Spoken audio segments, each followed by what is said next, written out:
Good afternoon, everyone. It is David Schlotthauer here in the home weather office with a very detailed, in-depth video on the tropics for the Atlantic Basin for July the 12th, 2023. We're going to get into some serious detail. This could be one of the longest videos on my YouTube channel in quite some time, probably exceeding at least 25 to even 30 minutes, because we're going to be looking at sea surface temperature data, we're going to be looking at climate forecasts, and we're going to be looking at Twitter, because there's a lot of information to back up that this season could be one of the busiest seasons that we have seen in quite some time, at least since possibly 2022 is what my analogs go back toward. So this is a look at the Atlantic Basin right now. And what we see is pretty quiet conditions right now at the moment. We have a tropical wave that is impacting Puerto Rico right now, bringing some thunderstorms, some gusty winds, that sort of thing. We got a subtropical-like system trying to get organized in the central Atlantic. That's this area that I circled in yellow. And then there's more tropical wave coming off of Africa, more activity that is coming off of the West African monsoon. That is, we even have a little bit of westerly winds kind of tangled back in here underneath the cloud cover, which indicates that this is a pretty good looking tropical wave. But fortunately, since we have a lot of this brown, see that just to the north of this tropical wave, that is Saharan dust coming off the Saharan desert, and that's typical for July to see a lot of these kind of SAL outbreaks that we're dealing with. Not a big SAL outbreak by any means, but there is dust, and that's where the Saharan air layer resides, and it also extends out here where you see the stable cloud cover. But that's what's keeping things pretty calm and tamed right now. But we all know it's not going to last for very much longer. All right, so we're also watching Tropical Storm Colin. This is moving off away from Mexico, so there is no imminent threat. But once this gets probably closer to this gradient of colder water, which is probably somewhere right in here, it's going to possibly get torn apart. It's going to be moving in this general direction, so it's going to stay underneath or kind of over 80-degree Fahrenheit waters. But once it crosses that isotherm, that 80-degree, 26-degree Celsius therm, we're going to probably see the system kind of get torn apart. So when we look at the National Hurricane Center here, this is that area that we are watching. This is Invest 94L. Yeah, can you believe it? This is the fourth invest of the Atlantic hurricane season and could get our next named storm. We'll see about that. But an area of low pressure located a little more than 700 miles east of the Bermuda continues to produce disorganized showers and thunderstorms well to the south of its center. Environmental conditions are forecast to be marginally conducive for this system to become a subtropical depression or storm during the next couple of days while it meanders, kind of just hangs out, just kind of floats around over the central Atlantic. By the weekend, the low should turn northward, bringing the system over colder waters, potentially limiting additional development. Additional information of the system, including gale warnings, can be found on the high seas forecast issued by the local National Weather Service. There's a 50% chance that this does develop into something, but if it does, it would be our fourth named storm, or if it doesn't get named, it would just be our fourth system so far in the Atlantic hurricane season. Actually, it would be the fifth one, because the unnamed tropical system, subtropical that is, that kind of was way up here in the northern portion of the Atlantic during January. So it could be arguably enough the fourth or fifth system. So now, when we go and take a look at our tropical tidbits, we're going to get into the models now so we can focus in on sea surface temperatures and other factors for how busy this Atlantic hurricane season might end up becoming, despite the face of a moderate to strong El Nino that is still hanging strong across the eastern Pacific, more eastward weighted, not so much in the central. So this is the GFS model 850 millibar plot, okay? And why I use this plot quite often in my videos is because of what the details we can get out of it. I could actually add more if I even go to this right here, we can get a lot more information, but we're just going to use the 850. So what this gives us is the geopotential height. These are the lines.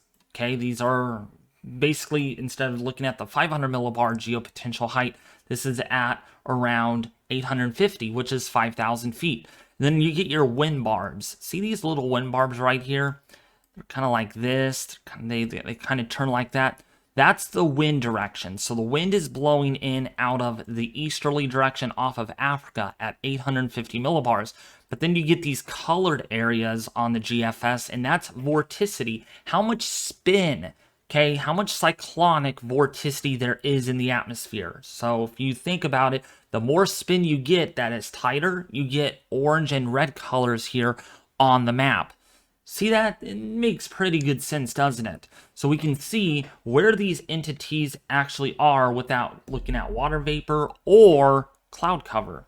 Pretty cool, isn't it? A pretty cool tool that I like to use in my tropical weather discussions. So we can see here, this is for this afternoon on the 12Z GFS model. This was rendered literally about 4 or 5 hours ago. We can see there is our tropical wave. That is this. Go back to satellite imagery. That is right here. So the GFS sees it pretty good when we go right back to it. See that? It's just so cool to see these things on the models. So when we go out to 48 hours, this is for Friday morning, July the 14th. So this is in a couple of days. We can see there is our subtropical entity. We'll see if it gets named by the NHC. That shall be seen. If it doesn't, that would be fortunate. That's one less named storm to contend with since we're in mid-July. And usually we average about 2 to 3 named storms in the month of July, let alone sometimes even one named storm. But what comes after this is going to be something to really watch for. So let's go out to 72 hours. Again, the subtropical system is right there. But also what we don't see very often is a weakness with this very strong sprawling ridge. Usually in July, we get this ridge, this surface high and low level ridge that is well stout to the north, that carries the trade winds, the Saharan dust off of Africa. But look what we got going on here. There's a weakness in this ridge, so the trade winds are going to be very weak. That means sea surface temperatures are going up, and it's going to stay that way. So by day 4 and day 5, day 6, this ridge here is not really strong at all. That means trade winds, again, are very light, below average in strength coming off of Africa. And that means what? Less Saharan dust, and that means probably warmer sea surface temperatures. They're only going to warm up from here, and they might warm up a little quicker by, say, in the next 5 to 10 days, because these trade winds are weak. But also, look what we got going on down here. Westerly winds. Yeah, I'm going to actually use my arrows here so you can see. So we got westerly winds south of the Cabo Verde Islands. Yeah, that means we got the ITCZ, which is the Intertropical Convergence Zone. This is a little stronger and a little further west, and that's kind of the seeds to the grail of tropical depressions and tropical storms. It doesn't mean we will get a system, but there's more upward motion here. There's more thunderstorm activity, more clustering going on. And the ending result could be a system in the next 10 days. I rarely kind of reach for the sky for 10 days on this in my videos. But this has been kind of popping up on intermediate model runs, including the main model runs of the GFS, indicating we might get something kind of congealing here within this intertropical convergence zone, while this high right up here is pretty weak. I mean, it is not in the shape of like this, right? This is what we would want to see to keep anything from forming. But look at where this high is, the shape of this. Way different. I mean, you can't get any weaker with the trade winds than that. And that's for the month of July. This is for July 22nd. The European model, let's go forward with that. Again, take note of our system that is here, our subtropical Invest 94L. A lot of models are not too excited on it, including the European ensemble forecast, not really indicating that this is going to become anything substantial, since it's going to be moving north away from the warmest waters that otherwise would really allow this thing to take off. All right, so going forward, again, this is a look at the vorticity, and then it might try to do something on the European model out to day 8 through day 10, while again, look at these wind barbs right here. They're kind of backing, they're curving back towards the west, and that means we're going to have more thunderstorm activity here, more areas to potentially watch, and this goes out to 10 days. Yeah, look at the vorticity here, kind of trying to bundle up. It's pretty elongated, but another area of vorticity here. So it's not just the GFS model. Let's look at the Canadian model. It is also the Canadian, indicating nearly similar conditions here with this intertropical convergence zone that might amplify a little bit more. So yeah, there might be some activity towards the end of July, and I've been predicting that for a while now, that I think we're going to see something the last full week of July into early August, because we're going to have more upward motion, probably favoring the Atlantic at that point. Now, another thing, now we're going out of the model department, and now we're going to be focusing on sea surface temperatures. This is getting my attention quite quickly, all right? And I'm not trying to hype things up. I'm not trying to get this for views. I'm not trying to fearmonger you all, but this is absolutely absurd. I mean, simple words to put it. Very, very warm Gulf waters going on. So in southern Louisiana, you can see these purples. I know it's hard to probably see. I probably can zoom this in so you can see that a little bit better. Right here, see these purple colors? Even some kind of pink colors right along the coast here of Louisiana. Those are sea surface temperatures, 32 Celsius, 31 Celsius. Actually, that is 32 Celsius. That is very warm. That is upper 80s, low 90s. And look at this. Let's zoom in again and let's take a look here at Florida. Okay, right here especially, there have been some tweets about this. This is making some headlines right along the coast, these shelf waters of Florida. Very, very warm, almost approaching 34 Celsius. That is low to mid 90s. In fact, there's a buoy report right off of Miami, Florida, right down to the south here near Key West, Florida, reporting a sea surface temperature of 94 to 95 degrees. That is pretty stupendous, all right?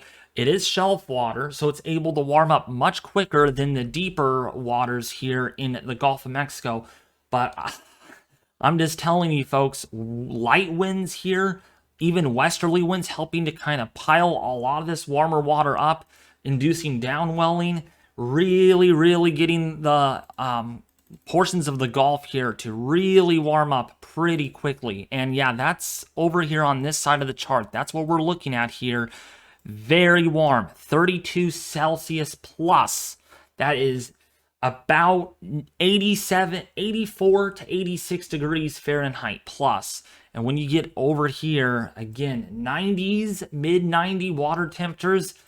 I mean, it's one of those things, folks. I'm not trying to use the hype card. I'm not trying to fearmonger, but just imagining if Ian formed basically this year, hypothetically, and it just went like this and it kind of meandered. Whoa, yeah, this Ian would have been a lot stronger because of how warm these waters are. So just kind of showing you all that these waters are more than warm enough to sustain very powerful hurricanes, category 4 plus at least, because of how much heat content is just piling up in the Gulf of Mexico. So just keep that in mind. Very warm waters.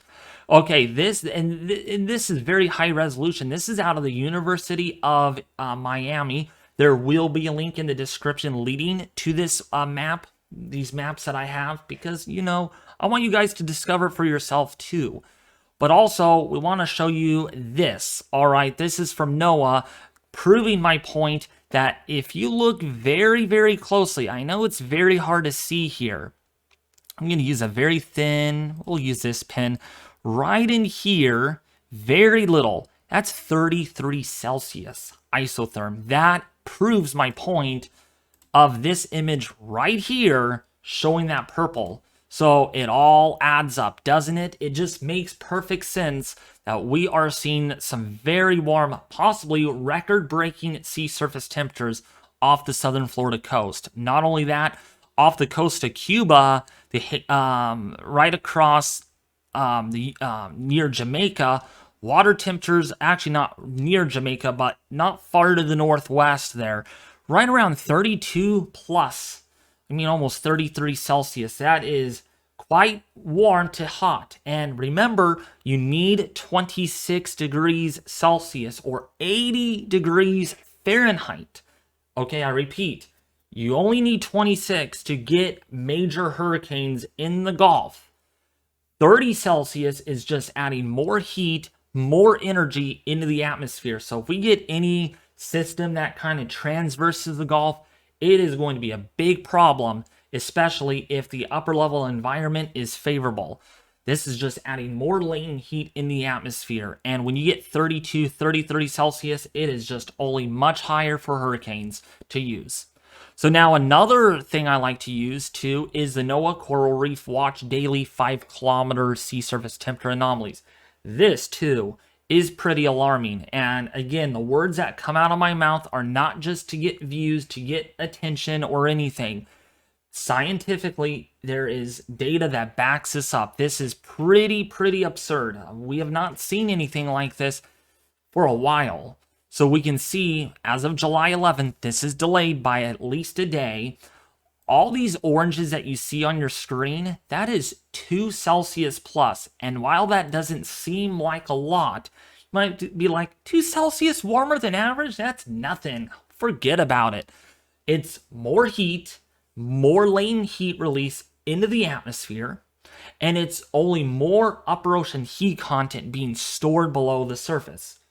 So while 2 Celsius at the end of the day may not seem much, it is a big deal when you get these tropical waves. That's probably why we're starting to see an early migration to the ITCZ, which is over here, because of how warmer than normal these waters are. I'm telling you, with the trade winds beginning to slacken once again in the next 5 to 10 days, probably going to see these warm up even faster than ever before. And I think we're going to have a really big problem ahead of us by the time we go into August and September, which is, climatological speaking, the peak of the Atlantic hurricane season. All right, next up, this is a look at the Gulf of Mexico. Really warm, anywhere between 1 and 2 Celsius above normal. But you can see right here, I wish I can zoom this in a lot more closer, but you can see right in here, running 3 to almost 3.5 Celsius above the long-term average. I mean, typically, right off the Florida coast, water temperatures should be about 29 to 30 Celsius. Well, forget about it. It's 33 Celsius. Even right off the coast here, portions of the Bahamas, about 3.2 Celsius above normal. I mean, bathtub water. During our El Nino, that seamlessly will prevent hurricanes this year. I don't think it's going to have much of an impact.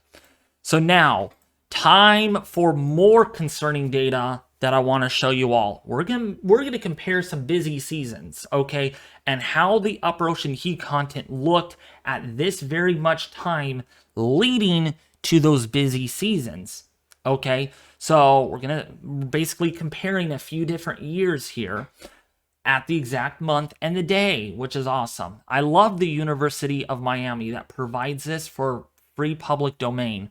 Link in the description below this video.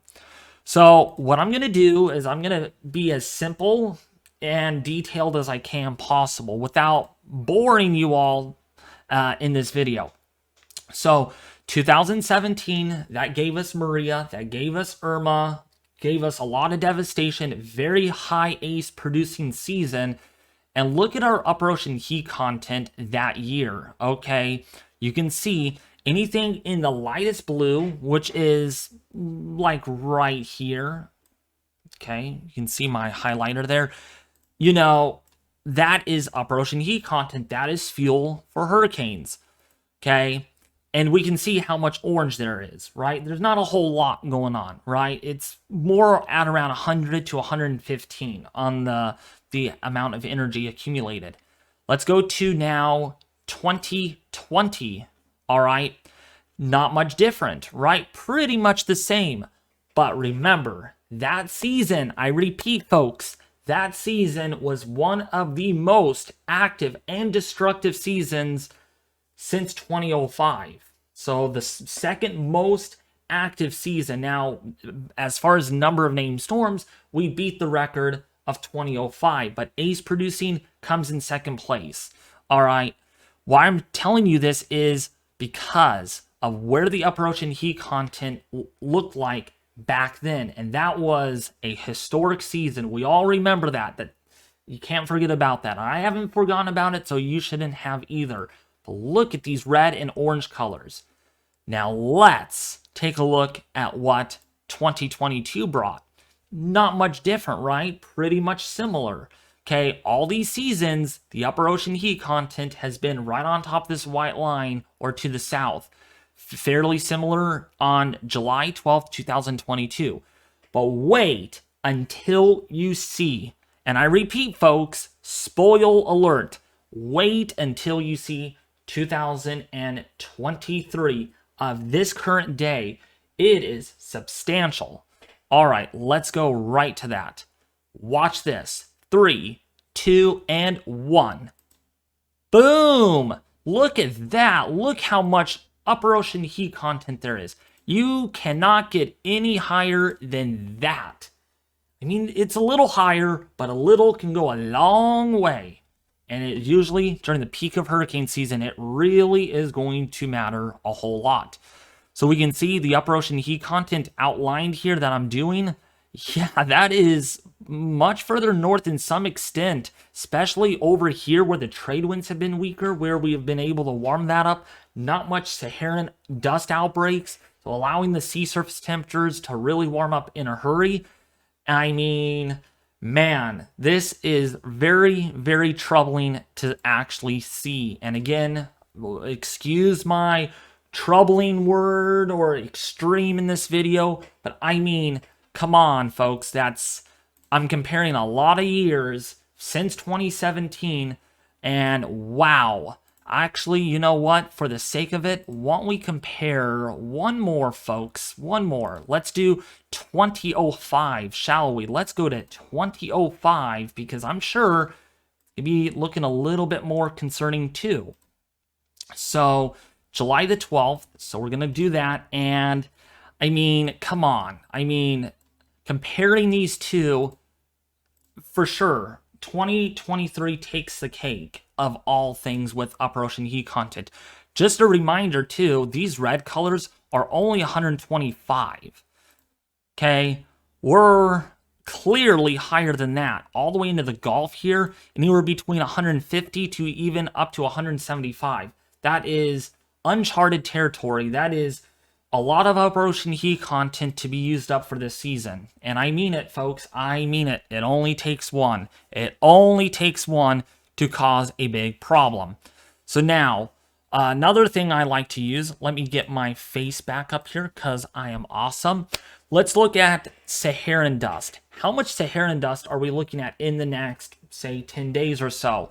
Quite a bit, but not enough, I don't think, that will chisel out the heat content in the Atlantic. Let's go forward with this. And so you can see in the next 48 hours, 72 hours, and day 5, nice good Sal outbreak out here coming off of Africa, because again, we do got some enhanced trades that are going to be filtering in on that. But wait, watch what happens here towards the end. See Saharan, the dust kind of wanes away, if you will, by the 21st of July. And typically, July is the time of the year that we typically get a lot of these Sal outbreaks. And some of them do extend pretty far, well into the Caribbean, into Jamaica, as well as Puerto Rico, into the Bahamas. Eventually, some of them get into the Gulf of Mexico. So just kind of letting you all know that Saharan dust is a little elevated now, but not so much so like we had last year to where it's just going to eat away at the upper ocean heat content. All right, back to the full screen we go. Here's a look at the next 14 days, or 15 days that is. This is the VPA, or velocity potential anomaly, how much upward or downward motion there is. I'm going to try to be as simple as I can with this. All right, because we still have a lot more to cover in this video. So these green colors indicate upward motion. So there's more convection, more enhancement, divergent flow aloft, right? That allows these hot towers to breathe out and then breathe in at the bottom. And then these brown and orange colors, or more orange and red, indicate sinking air, subsidence in the atmosphere. The air is converging aloft at 200 millibars, coming straight down, and then diverging at the surface. That is high pressure, that is sinking air, dry air, and guess what? Cyclones don't like that environment. So when we go forward in time, again, this is current.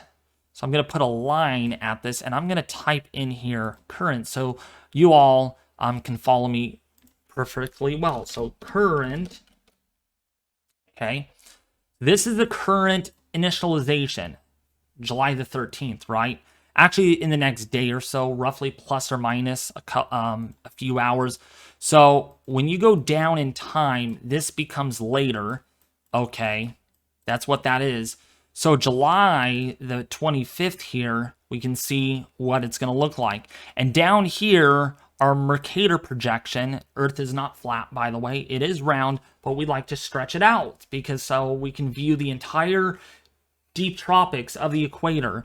And so there is a cell of rising motion right here, and it all makes sense because that's when we get what I told you, those tropical waves coming off of Africa. It is this that the model sees right in here, including the euro, that indicates kind of a similar output. So with that being said, I think we might see something. We'll see about that by kind of the 20th and the 22nd of July. Probably by late July, the last week, we might see a huge ramp up in tropical activity since there's going to be a lot of rising motion overall in the Atlantic. When we take a look at the next 46 days, again, this exactly the same thing, but only now we're going out to August 21st.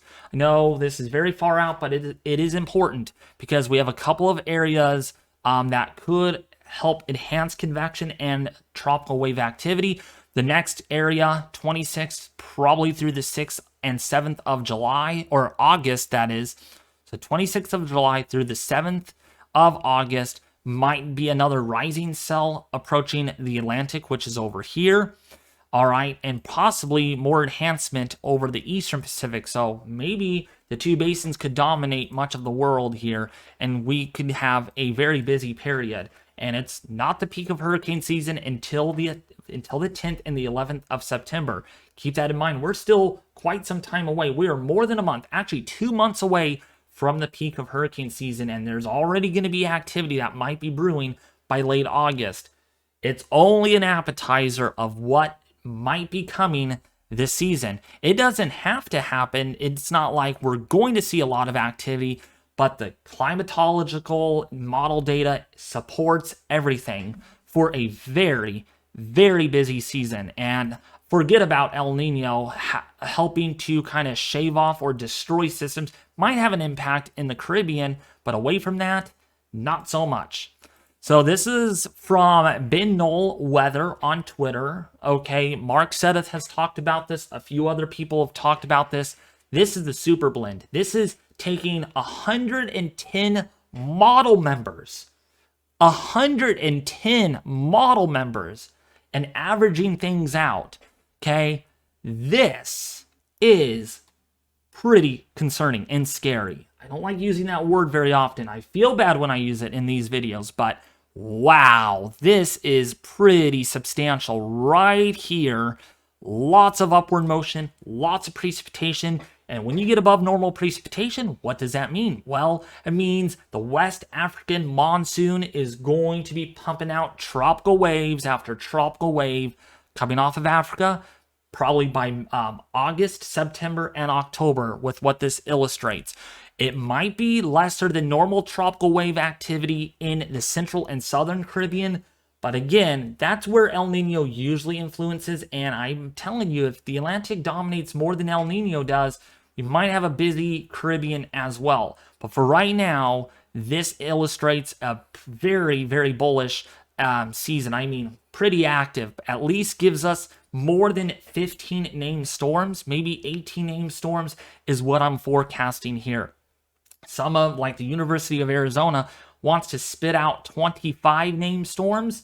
That's pretty alarming, okay? That says something about with what we're looking at here. So some of these actually could go out to sea too. So some fish storms, but also ACE producing storms too. So areas like up there in the UK, like Portugal, the Azores over here, be aware. The systems might turn and head north in that general direction. Not only that, Ben Knoll also posts this. Again, you can find this on Twitter just by going to Ben Knoll on Twitter. You can find a lot of this information. And I'm going to read this out to you all really quickly. The ECMWF continues to show the Pacific Ocean and El Nino competing with a very warm AMO. A very warm Atlantic Mardonial, something like that, oscillation. It's very scientific, but you get the idea. A very warm horseshoe shape of this. So let's go back. Really warm is what he's saying here. And this really makes sense. So rising cells over the Eastern Pacific as well as Africa and the Atlantic, a signal for enhanced tropical activity. So we could be looking at two active basins, probably very little in the way of tropical activity in the Western Pacific, because you can see there lots of sinking is going to be taking place. Doesn't mean it will happen, but the models, the data, it just comes together. It just makes sense. It correlates with lots of warm water temperatures, a lot of upper ocean heat content. It all kind of puzzles are coming together for a busy season. So now, as far as the influence of El Nino, okay, this is from 1876 to present, so averaging things out here. I think this is for the entire season, if I'm not mistaken, just kind of combining everything. So usually, okay, this is how it should end up being, right? Below average activity through much of the Atlantic, especially over the Caribbean, over the Gulf of Mexico, over Bermuda, right? By the way, this is from Eric Webb. I think I got that right. From Eric Webb, posting this on Twitter about a couple of weeks ago. All right, some blue colors here. This is what a typical El Nino should do. But let's take a look at what it might do this season. Ah, man, way different. Way different. I mean, my goodness, completely the opposite. I mean, going from blue to red, which means enhanced convection, more tropical wave activity, all right? And yeah, this is pretty high, okay? Climatological standards. So that kind of gives you the chills when you see that. So probably a very busy season. And this, again, positive AMO. They say AMM here, but either way, the Atlantic hurricane seasons, 1948 to present, you can see right here. So basically kind of averaging things out here with El Nino, the warm Atlantic basin. I mean, the competing factor here could give us this if it actually happens. So despite El Nino, I don't think that's going to be our saving grace this year. I'm sorry to say. And again, the average is 14 named storms for a normal season. We only takes one extra named storm to give us an above average season. Just FYI on that. Last but not least, I wanted to show you this too. Again, more data to back up to prove my point here in this video, that this is going to not be a season that we have seen during an El Nino. So we can see here the C3S, the multi-super ensemble system seasonal forecast from the ECMWF Met Office. There's a lot of models coming together here. And look, it does show that sea surface or that precipitation will be well above average, possibly 70 to 100% percentile in the grade of things. That is, my goodness, that is way up there on the chart. Right here, not here or over here, over here. Okay. Typically, during a typical El Nino and a cold AMO would give us a lot of this brown all over here. That would be below average tropical wave activity, below average rainfall. You get the idea. But no, not this season at all. It's going to be above average. That's what this actually shows us. And usually the European doesn't like to go aggressive on things. And for it to kind of go aggressive on this, that says it a lot. And with these sea surface temperatures, like I said, with the upper ocean heat content, folks, I am telling you, it could either be kind of a bust or it could go pretty crazy, more like at least 2021, maybe not 2022, of course, but might be in the books of 2019 to 2021-ish. I don't think we're going to get like 2020 where that got like, 30 plus named storms. I don't think we're going to see activity like that, but busy could mean very high ACE producing storms, long tracked hurricanes, but not very many of them, versus more named storms, short tracked systems could mean all the difference. Number of named storms does not, okay, and I'm going to bring my face up here so you all can actually see this. Let me go to this so that way you can see me. Okay, number of named storms at this point doesn't matter very much. ACE, the accumulated cyclone energy, is what you need to pay close attention to because that is quality over quantity. Okay. But anyways, folks, that is going to do it with this very detailed tropical weather outlook and discussion. My gosh, almost 37 minutes. I hate making videos that long, but I'm telling you guys, I had to get this out there for you all to watch. Just felt like I got to do it because there is a lot of information that is kind of getting my attention. And when it gets my attention, it might as well get your attention too. All right. But that's going to do it. Thanks for watching. Share, like, and subscribe. And I'll be back with you with more weather content.